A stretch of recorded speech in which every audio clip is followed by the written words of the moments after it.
IDE, Integrated Development Environment, is a GUI, that is, a graphical user interface where programmers can write their code and produce their final products.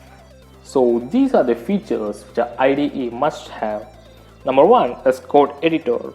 Code editors are applications that are used to write and manipulate source code. Only feature of code editor is to edit text. Next is syntax highlighting. Syntax highlighting marks the syntax of base language in different colors and fonts.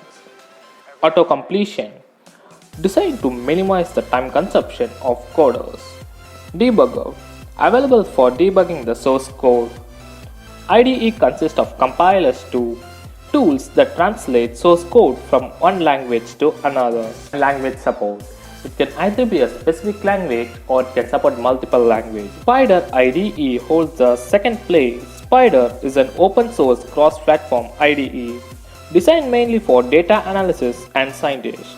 Considered to be a powerful scientific development IDE written in Python, it is integrated with many scientific libraries such as Matplotlib, NumPy, Pandas, etc. Advanced support for editing, analysis, data exploitation allows static code analysis.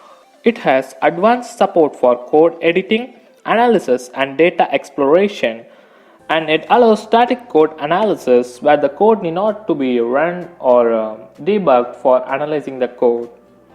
Features can be enabled or expanded through plugins and API. And PyCharm holds the first position. PyCharm is a cross-platform IDE, has specialized project views allowing quick switch between files, and it facilitates web development along with Django, Flask and Web2Py. PyCharm equipped with more than 1000 plugins, and programmers can write their own plugins to extend their feature. 81 of top 100 companies make use of PyCharm.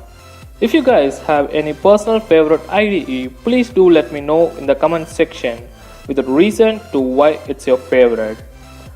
And these are the top 2 IDEs for Python.